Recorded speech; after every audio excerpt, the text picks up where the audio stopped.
안녕하세요. Riding on the Korean wave. Welcome to Tuesday's edition of the Culture Wave. I'm Kwon So-wa in Seoul. Explore with us Korea's culture from all aspects and stay up to date with K-entertainment, K-trends, K-poetry, K-everything.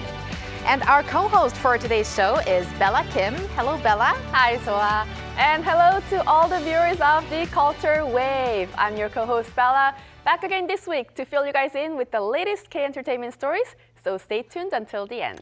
Looking forward to that, but we're going to start off with a report that reflects the recent increase in the trend of reading. Right. The reading trend seems to, continue to grow and grow after Hangang's win of the Novel Literature Prize. It surely does. But, it's not only novels that have been selling well, but today we're looking at a specific type of literature that's getting popular among a certain age group. In a world dominated by short-form content, more young people are turning to poetry for its concise emotional impact. This growing interest is making waves in the local publishing scene, with poetry book sales soaring among younger readers. Our Han Da-eun takes a closer look at what's behind this unexpected trend. This is a poetry club at a cyber university. Each month, members write and present their own poems in person, exchanging feedback with professors and fellow club members. While poetry was once primarily enjoyed by the older members of society, the interest has now shifted, with younger generations getting more involved.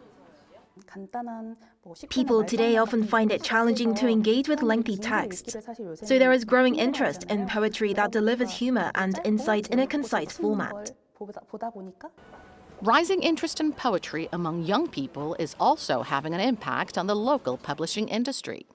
One of Korea's largest bookstore chains, Kyobo Book Center, saw sales of poetry books jump by 18% in the first half of this year from last year, with readers in their 20s and 30s leading the trend. Yes24, another major retailer, reported a staggering 122% increase in the proportion of poetry book sales to teenagers during the same period. A newly launched phone service that recites poems attracted nearly 300,000 calls from young poetry enthusiasts.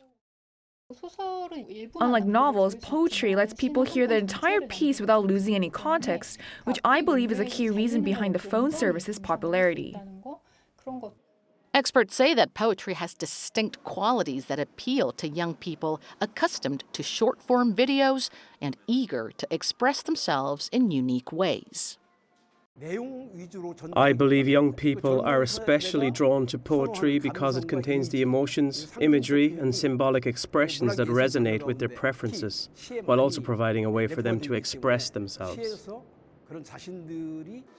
But if poetry is consumed merely for its brief and unique emotional appeal, this trend is unlikely to last. The publishing industry and scholars hope that young people's love for poetry will pave the way for a literary foundation where quality poetry is properly recognized and appreciated. Han Da-eun, Arirang News.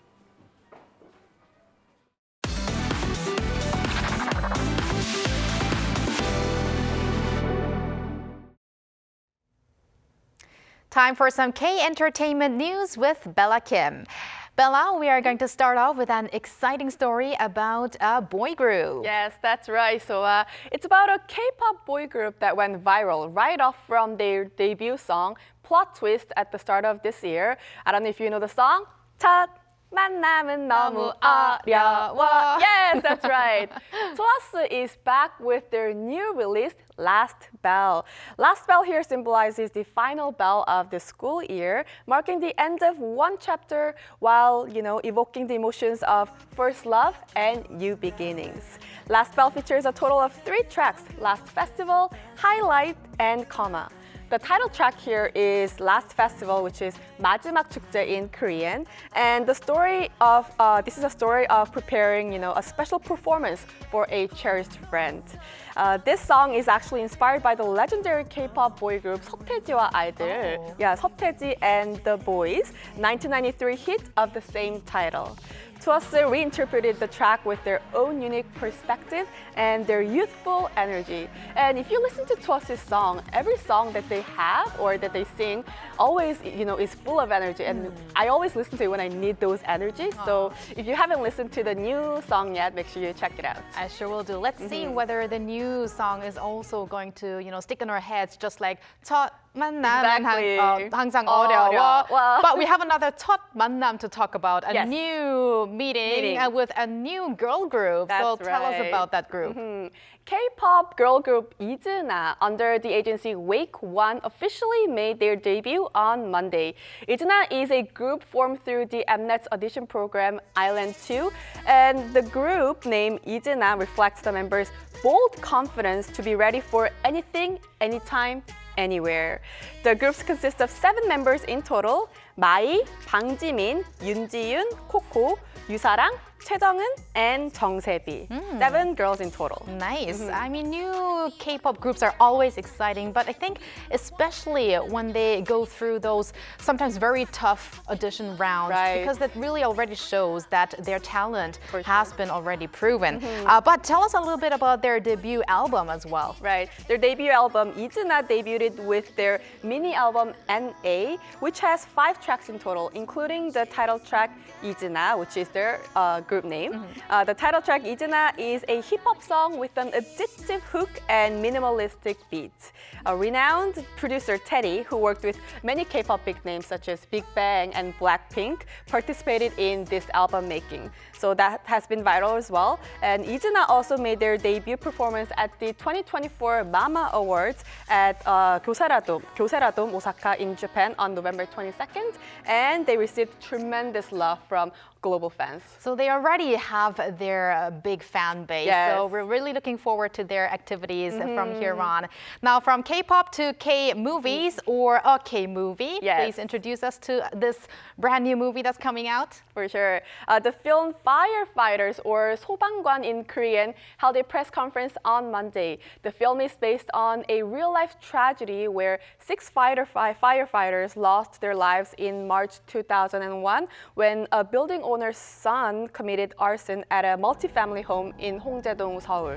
And their tragic sacrifice brought attention to the poor working conditions of firefighters. The film Firefighters depicts the daily lives and hardships of firefighters, leading up to the climax where the team responds to the fire in Hongjae-dong. Juwon, one of the main actors, said that the most difficult part about filming was the fire. When he actually saw the fire and the smoke in real life and right in front of his eyes, it was actually very, very scary. And the film starring Juwon, Kwak Do-won, and Yoo Jae-myung will be released on December 4th. Okay, so I really think I like these movies where our everyday heroes are depicted in this meaningful way. So Bella, thank you for those meaningful news and stick around. For sure. And now let's turn to our AI anchor Ari for other culture-related stories. Welcome to the Culture Wave AI News. I am Ari, here to guide you through the latest news and events in Korea's cultural scene. Here's our first story of the day. Bonhwamun, the main gate of Changdeokgung Palace and the oldest surviving wooden palace gate in Korea, will undergo restoration.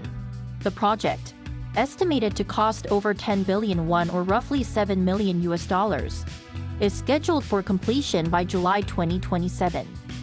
During the restoration period, visitors will enter through Kumulmun Gate on the west side of the palace and exit via the adjacent fire gate. A special exhibition showcasing over 250 Gukdu figures is currently on display at the National Folk Museum of Korea. Gukdu is a traditional wooden carving of humans or animals that once adorned funeral biers in Korea. These figures were believed to be the guardian spirits that usher the dead into the next world, accompanying them on their journey to ensure the departed wouldn't feel lonely or afraid. This unique display will run until early March next year. Director Hong Sang-soo's feature film, By the Stream, has clinched the Best Feature Film Award at Spain's 62nd Gayon International Film Festival. By the Stream is Hong's 4th film to receive an award at the event. Actor Kim Min-hee received the Best Actress award for her performance in the film, which tells the story of a college instructor and her uncle as they become involved in a small play created by her department students. Hong's films have received significant acclaim at international film festivals, including Cannes and Berlin, where his introspective and experimental style resonates with global audiences. That's all from me. Keep it tuned to the Culture Wave.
Time now for Trend Vibes, where we explore the latest trends in Korean culture. Our reporter Yoon Se-young joins us again with an exciting topic to delve into. Welcome, Se-young. Hi, Seya. Hi, ladies. I'm extra excited today because, as you can see, we have some fancy items here. What are these items? When did this come on my wrist? Oh, when did you? You're wearing a very fancy watch. So tell us, what is our topic today? Today we're gonna talk about the 응원봉, or the light stick. There's a must-have item you can't miss at K-pop concert these days. Can you guess? I believe you can guess what it is already. It's the light stick again. In Korean, we call it 응원봉. And these days, light sticks are an absolute essential for K-pop fans. And look, I brought some very fancy light sticks today. So we're going to talk about it first. I have these two 17. Yeah, light sticks. Wow. 17 응원봉. Oh, it's like black and white, like what you're wearing today. Oh, yeah, that is. This is the first version, and this is the latest version of the 17 light sticks, and they are called carrot 봉. And it's not the vegetable carrot, but the carrot, the unit of measurement for diamond, because it looks like diamond. Yes, and the fans are also called. Right. Yeah, they're Yeah, so it's beautiful light sticks for 17 fans. Bella, I think you are holding two different light sticks. I have NCT here on my left and Tomorrow by Together on my right. The NCT one looks like a square, right? Square, like the Thor. It's like a hammer, actually. Hammer, right? Hammer. That's why it's called 문원봉. Come again to pronounce 문원봉 or 문원봉 sometimes, because the fans changed the Korean consonant 이응 in the word 응원봉 to 미음, because 미음 looks like a square, and that light stick is just so square, right? Now I get it. So it's named 문원봉. Yeah, Please don't throw the min one. And this is 응원봉. 응원봉, that's Okay. Tomorrow by Together. It's called 모아봉 because 모아 is the fandom name of Tomorrow by Together. So it's 모아봉. Beautiful. And 캐럿봉. 캐럿봉. And I have to say, I have to say they are all pretty, but this one really is my style. It's from Ha Sung-un, and it has a cloud in there, and I keep wanting to like rattle it because it's like a little baby toy. It is like really beautiful. And also, I don't know if you have realized, I have a watch here, and this is actually the light stick from Day 6 or Light Band. Now there's a reason for this, I heard, because Day 6, as you know, is a K-pop band, and if they want to actually hold the light sticks, they can't because they all play instruments.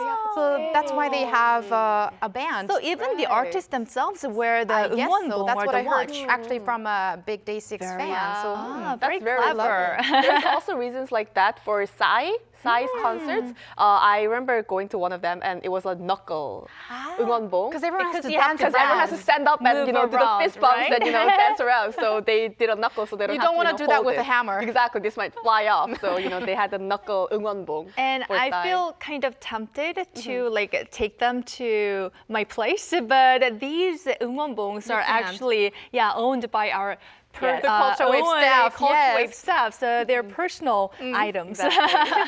Well, we have to say these light sticks are really unique in character, and they, as you already mentioned, they also have their own different names. That's right. Like we just talked about, every group's light sticks not only have different shapes, colors, or features, they have their own name and nicknames as well. And the name typically start with something that symbolizes the groups or describes the shape of the light sticks. For example, we can call the Red Velvet's light stick 김만봉 and Blackpink's 뿅봉 we have. So 봉 means stick in Korean. So they combined something that describes the shape of the light stick or the group itself, and followed by 봉, which means a stick in Korean again. Sometimes they can just name it without calling them something 봉. Like we have BTS's Army Bomb, and these names are just so adorable and creative that once you hear them, you can never forget them. So bomb instead of pong. Yes, Army Bomb. Yes. And I have more actually. IOI has their ice cream pong because it actually looks like an ice cream. And then Big Bang, they go by the name Big Bang Ping Bong. And Mamamoo has their Moo Moo Bong, and the list goes on. So something bong means something like, stick. It's almost like the characters, the teeny pink characters, the catch something characters. pink. They have so many pinks, You right? put like you have so many at bongs. the end of every word, It's very cute. But if I trace back to when I was teen, I don't remember having light sticks like pongs. When you were that's right. like just 5 years ago? Right. Oh, right. About that. Yeah, I did have light sticks, but when I was younger, not light sticks, but there used to be balloons, right? So I remember when I was really little, I went to a G.O.D concert with my sister when I was very, very little, guys, very, very little. And then I remember, waving sky blue balloons. Oh, exactly. 하늘색 풍선. Yeah, same here. Fans for first or second generation idol groups, they used to support their favorite artists by waving their balloons. So I remember myself went to the concert of my favorite idol group and enthusiastically waved the balloons. And each fandom was represented by different color of balloons back in the days. Like, for example, we had white for H.O.T., yellow for Jackskis, sky blue for G.O.D., orange for Shinhwa, red for TVXQ. But, as more idol groups emerged, the balloon colors started overlapping, and this led to what fans called even the balloon color wars. And there was a fierce competition. Wow. Yes. I can imagine, because there is a limit to colors, right? Exactly. But I also realized that nowadays we still have G.O.D fans and also fans of other first-generation idols. So they have their own bongs these days. I think the G.O.D bong actually has a blue balloon inside the bong. Right, So I found that was that's very also creative. very interesting. But I guess because there is a limit to the number of colors, Lightsticks were born, and you are going to tell us about the hundreds of different designs for Lightsticks that came out after this the balloons were over. Yes, exactly. As we've seen, we have different designs, shapes, and colors of the Lightsticks with its own unique nicknames as well. So we now have tons of different options of the Lightsticks. We don't have to worry about being overlapped, right? And taking a look at some of the history of the Lightsticks. The early days, Lightsticks were very simple, but starting around 2008, designs similar to what we see today began appearing. And over time, Lightsticks evolved from just a tool that lights up into what some called the even fourth industrial revolution of fan support. Wow, fourth industrial revolution of fan support. I mean, that sounds very interesting, but what kind of features do they have now then? Well, one of the coolest innovations is remote control. So at the concert, Lightsticks can be programmed to display different colors, and they even can create a rainbow effect across the audience. And the lights can sync to the beats of the music and change the colors depending on which members is singing. It's very cool and amazing. And in fact, SM Entertainment patented the remote-controlled Lightstick system back in 2016 during EXO's concert. So by entering seat information into the smartphone applications, fans' Lightsticks can enhance the concert visual effects, turning them into a vital part of the show's production itself. Wow, that is incredible. I mean, being there just as a fan, you can actually play a big role in the whole setting of the concert. And participate in the concert It's like production. you're part of the concert, right? Right. But I think it is amazing. But all this high tech, I can imagine that there's a cost to that. So how do actually these 응원봉s cost? Well, so a great question there. When they first appeared, Lightsticks were priced at around 10,000 Korean won. That is about like $8. But now, most of them cost around 40,000 Korean won. That is about $30. And fans often customize their own Lightsticks with stickers or different decorations. It's just like the how people decorate their planners in a trend called 다꾸, 다이어리 꾸미기. So in this case, we can call it 응꾸, 응원봉 꾸미기. So for that, the fans spend nearly 100,000 Korean won, about $75 in some for decoration, and this is some significant revenue for concert organizers. For example, when BTS held concert in Las Vegas back in 2022, 260,000 fans attended, and if each fan bought one Lightstick at 40,000 Korean won, the total sales would exceed 10 billion won. That is about $7.5 million US dollars. That's huge. It might not be, it might be a little costly, but I have to say, if you buy balloons every time you go to a concert, it might actually also not be good for the environment. And also, if you have one of the 응원봉s, you can keep it for a longer time. Right, although they are made of plastic, you can keep it for a long time. So in that, point of view, yes. So it kind of balances out, I guess. Right. You You can just simply change the batteries. Right. Yes, for sure. I mean, it is not cheap, but you still can't go without 응원봉. Like all the fans would probably carry one of these to their artist concerts. But why do you think they've become such an essential part of this K-pop fandom or K-pop culture? Well, first, fandom culture is a huge key factors behind the success of K-pop, right? So tools like Lightsticks strengthen fans' sense of unity and belonging as well. And just like balloons symbolize the fandoms in the past, Lightsticks now represent a fans' love and support towards their favorite artist. And on top of that, like we mentioned earlier, they add to the visual spectacle of the concert, making them even more immersive. And most importantly, this sleek and creative designs of this Lightsticks, beautiful. It gives the fans a sense of pride and attachment as well. And sometimes fans name the Lightsticks themselves, which gives them stronger sense of connection to their favorite artists. And I guess the Lightsticks might expand beyond K-pop because during the Paris Olympics this past summer, Hype Entertainment designed a special Team Korea Lightsticks for the national team. And that leads me to imagine these beautiful Lightsticks brightening up events across the world where the cheering is needed. Maybe we should have a lightstick for the culture wave. Oh, we should definitely. I have a good idea for the design. It should be a wave. Oh, wave shape. With pink and blue, light Yes, and blue. good We can idea. change, right? Okay, let's gather all these ideas, and one day we'll have our own culture wave lightstick and many other goods. And we can add our own favorite colors into the Lightsticks. Right, and also inscribe our names in there. Oh, brilliant idea. Well, that was some very fun and interesting topic today, Sae-young. We're already looking forward to our next segment with you. Thank you very much. Thank you. And thank you, Bella. As always, we're going to meet you again on Thursday. I'll see you on Thursday. Thank you for spending the past half an hour with us on the Culture Wave, and hope you join us again on Wednesday at 2 p.m. Korea time and maybe one day here in Korea.